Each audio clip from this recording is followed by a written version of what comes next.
Hi, hello, வணக்கம். Welcome back to Trend Breakers Academy. So market வந்து பார்த்தீங்க அப்படின்னா, வியாழக்கிழமை ஓப்பனிங் வந்து நெகட்டிவ் ஓப்பனிங் தான் கிடைச்சது.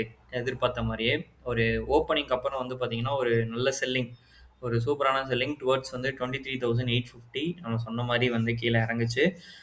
ஸோ அகைன் அந்த 850ய பிரேக் பண்ணி சஸ்டெயின் ஆகும்னு எதிர்பார்த்தேன். பட் வந்து ஆகல. ஸோ மறுபடியும் வந்து ஒரு ரெக்கவரி மோட்ல தான் முடிச்சாங்க. ஸோ குளோசிங் வந்து பார்த்தீங்கன்னா, திரும்ப 24,050 அந்த ரேஞ்சில தான் க்ளோசிங் வச்சிருக்காங்க. ஸோ நம்ம மார்க்கெட் தான் ஃப்ரைடே லீவ். பட் வந்து நாஸ்டாக் அண்ட் டவ் ஜோன்ஸ்லாம் ரன்னிங். ஸோ ஒரு நாள் நல்லா பாசிட்டிவா இருந்தது. ஒரு நாள் ஃப்ளாட்டரா இருந்துச்சு. ஸோ நாளைக்கு ஓப்பனிங் வந்து நமக்கு எப்படி இருக்கும்னு ப்ரெடிக்ட் பண்ண முடியாது. நான் வந்து ஒரு பாசிட்டிவ் அல்லது வந்து பாசிட்டிவ் ஓப்பனிங் ஆன் அ கொஞ்சம் கேப் அப்பா இருக்கும் அப்படின்ற மாரி எதிர்பார்க்குறேன். ஓகேங்களா? ஸோ அது ஒரு 100 பாயிண்ட்ஸ் அந்த மாரி இருந்தா கூட 24,175 அந்த ரேஞ்சில தான் ஓப்பன் ஆகப்போது. ஸோ அந்த இடத்துல ஓப்பன் ஆகும்போது என்ன ஆகும்னா, அந்த இடம் ஒரு நல்ல ரெசிஸ்டன்ட். ஓகேங்களா? ப்ரீவியஸா நெறைய தடவ அந்த இடத்துல ரெசிஸ்டன்ட் சூப்பரா ஆக்ட் ஆயிருக்கு. ஸோ 24,170, 175 அப்படிங்கிற லெவல் வந்து ஒரு நல்ல ரெசிஸ்டன்ட்டா ஆக்ட் ஆகும். இன் கேஸ் அத பிரேக் பண்ண முடியலன்னா, திரும்ப டுவர்ட்ஸ் வந்து பார்த்தீங்க அப்படின்னா, 23,950 அந்த ரேஞ்ச நோக்கி வரும். அதான் வந்து ஒரு மைனர் சப்போர்ட்டு. அத பிரேக் பண்ணுச்சுன்னா 23,850 வரைக்கும் மூவ் ஆக சான்சஸ் இருக்கு. ஓகேங்களா? இன்கேஸ் 24,175 பிரேக் பண்ணி அப்பர் சைடு உடைச்சுச்சு அப்படின்னா, 24,350 வரைக்கும் வந்து ராலி குடுக்கறதுக்கு நெறையவே சான்சஸ் இருக்கு. இது வந்து பேங்க் நிஃப்டியோட லெவல். சார் நிஃப்டியோட லெவல். ஓகேங்களா? பேங்க் நிஃப்டியுமே வந்து பார்த்தீங்கன்னா, அந்த 24,000 ஆ சரி 54,460 அப்படின்ற லெவல் வந்து சப்போர்ட் சொல்லியிருந்தோம். எக்ஸாக்ட்டா அந்த இடத்துல சப்போர்ட் எடுத்து தான் ரிவர்சல் ஆயிருக்கு. ஸோ நாளைக்கு வந்து 55,300 அப்படிங்கிறது ரெசிஸ்டன்ட். ஒன்ஸ் அந்த இடத்துல ஓப்பன் ஆகணும். இல்ல அதுக்கு மேல ஓப்பன் ஆனா அப்படின்னா, 56,100 வரைக்கும் ராலி குடுக்க சான்சஸ் இருக்கும். நீங்க இதிலேயே பார்த்தீங்கன்னா தெரியும், நம்மளோட ட்ரெண்ட் லைன்ஸ வந்து எந்த அளவுக்கு ரெஸ்பெக்ட் பண்ணியிருக்கான் மார்க்கெட் அப்படிங்கிறது. இன்கேஸ் 54,460 பிரேக் பண்ணி கீழ உடைச்சுச்சு அப்படின்னா, 53,700 வரைக்கும் ஃபால் ஆக சான்சஸ் இருக்கு. ஓகேங்களா? அது வந்து பேங்க் நிஃப்டியோட லெவல்.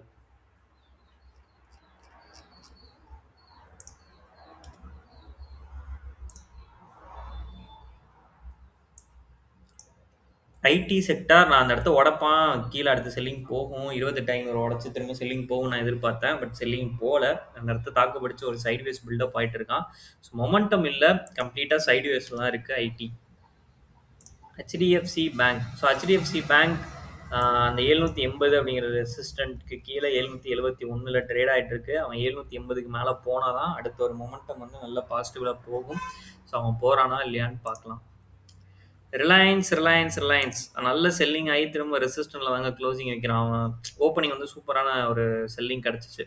ஓகேங்களா? இந்த லைன பிரேக் பண்ணானா கன்டினியூஸா கீழ வந்துருவான்னு எதிர்பார்த்தேன். பட் வந்து பிரேக் பண்ணல. ஓகேங்களா? ஸோ என்ன பொறுத்தவரைக்கும் நாளைக்கு வந்து ஒரு ஃப்ளாட்டர் ஓப்பனிங் கிடைச்சு திரும்ப மொமெண்டம் செல்லிங் வரணும். ஆனா எப்போலாம் இந்த ட்ரெண்ட் லைன பிரேக் எடுத்திருக்கோ, அப்பலாம் ஒரு செல்லிங் நடந்திருக்கு. அ இப்போதைக்கு இவனுக்கு வந்து மேஜரான லெவல் வந்து பார்த்தீங்கன்னா, 1442. அதுக்கு மேல போயிட்டான்னா, திரும்ப அப் சைட் போயிருவான். இல்ல அப்டின்னா, திரும்ப வந்து செல்லிங் வரதுக்கு நெறையவே பாசிபிலிட்டீஸ் இருக்கு. ஓகேங்களா? ஓகே. இதுதான் லெவல்ஸ். ஸோ குளோபல் நியூஸஸ்ன்னு பார்த்தீங்கன்னா, இவங்க மாத்தி மாத்தி புலம்பிட்டு தான் இருக்கானுங்க. அத நம்ம வந்து பெருசா கன்சிடர் பண்ணிக்க வேணாம். க்ரூட் ஆயில் பிரைஸ மட்டும் அப்பப்ப ஹைக் பண்ணி விட்டுட்டே இருக்கானுங்க. ஆ திரும்ப வந்து வார் கன்டின்யூ ஆகுன்ற மாரி சொல்றாங்க. ஆனா என்ன பொறுத்தவரைக்கும் வார் கன்டின்யூ பண்றதுக்கு இவங்க 2 பேர்ட்டயுமே காசு இல்ல. டிஃபென்ஸ ஸ்ட்ரெங்தன் பண்றதுக்கு 2 பேர்கிட்டயுமே காசு இல்ல. ஸோ அதுதான் மெயின் ரீசன் இப்போதைக்கு இவங்க அமைதியா இருக்கிறதுக்கு காரணமே. காசு இருக்க வரைக்கும் பட்டு பட்டுன்னு அடிச்சிட்டு இருந்தானுங்க. இப்ப 2 பேர்ட்டயும் காசு இல்ல. அதனால அமைதியா இருக்கானுங்க. வேற எந்த ரீசனும் கிடையாது. ஓகேங்களா? ஸோ என்ன பொறுத்தவரைக்கும் வார் நியூஸ் வந்து பெருசா இம்பாக்ட் இல்ல. இதுக்கப்புறம் வேற ஏதாவது ஒரு கண்ட்ரி புதுசா உள்ள வந்தா தான் அது வார் நியூஸா இருக்கும். இந்த நியூஸ்லாம் வந்து ஒரு மாரி டல் ஆயிருச்சு. அண்ட் நாளைக்கு வந்து மே 4 நம்ம தமிழ்நாடு எலக்ஷனோட ரிசல்ட் டே. ஸோ ரிசல்ட் எந்த மாரி இருக்கும்னு தெரியல. ஒரு டஃப் காம்படிஷன் தான் இந்த வட்டம். ஆனா, இது வந்து எந்த மாரி ஆ நம்மளோட எக்கனாமிய அஃபெக்ட் பண்ணும் அப்படின்னு கேட்டீங்க அப்படின்னா, இந்தியன் எக்கனாமி எந்த அளவுக்கு அஃபெக்ட் பண்ணும் அப்படின்னு கேட்டீங்கன்னா, ஆக்சுவலி சவுத் ரீஜியன்ஸ் இருக்கு இல்லைங்களா?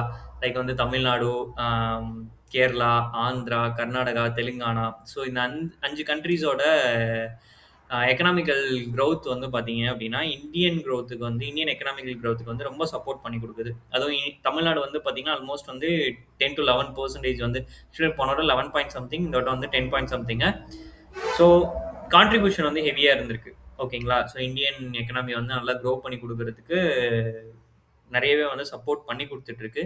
இன்கேஸ் இது வந்து ஆ ஒரு மாரி மிக்ஸட் பாலிடிக்ஸா இருந்தது அப்டின்னா, அதாவது கூட்டணி ஆட்சின்னு சொல்லுவாங்கல்ல, அந்த மாரி எதுவும் சேஞ்ச் ஆச்சு அப்டின்னா, மேபி இது அஃபெக்ட் ஆக சான்சஸ் இருக்கு. ஏன்னா நார்த் சைட் ஃபுல்லா நார்த் இந்தியன்ஸ் சைட்ஸ் ஃபுல்லாமே பார்த்தீங்கன்னா, மெஜாரிட்டி வந்து சப்போர்ட்டிங் கண்ட்ரி இது மாரி தான் இருக்கும். சாரி எப்படி சொல்றதுன்னா, கூட்டணி ஆட்சி மாரி தான் இருக்கும் உங்களுக்கு ஓகேங்களா? ஸோ அப்படி இருக்கும்போது எக்கனாமிக்கல் குரோத்ல வந்து ஸ்டேபிளான டிசிஷன்ஸ் எடுக்க முடியாது. இன்கேஸ் அது சிங்கிளா இருந்துச்சு அப்படின்னா, ஸ்ட்ராங்கா வந்து எக்கனாமிக்கல் குரோத்துக்கு வந்து ஸ்ட்ராங் டிசிஷன்ஸ் வந்து எடுக்க முடியும். ஸோ இந்த மாரி ஏதாவது சேஞ்சஸ் இருந்துச்சு அப்படின்னா, அது தமிழ்நாடோட எக்கனாமிக்கும் கொஞ்சம் டேஞ்சர் தான். அதே மாரி இந்தியன் எக்கனாமிக்கும் கொஞ்சம் டேஞ்சர் தான். ஏன் சொல்றேன் அப்படின்னா, அ இந்தியனோட எக்கனாமி வந்து கொஞ்சம் கொஞ்சமா வந்து அடி வாங்கிக்கிட்டு இருக்கு. ஏன்னா, அ இந்த ஜூன் 2026 ஜான்ல வந்து பார்த்தீங்க அப்படின்னா, அ நம்மளோட இந்தியன் எக்கானமி வந்து 4த் பிளேஸ்ல இருந்தது.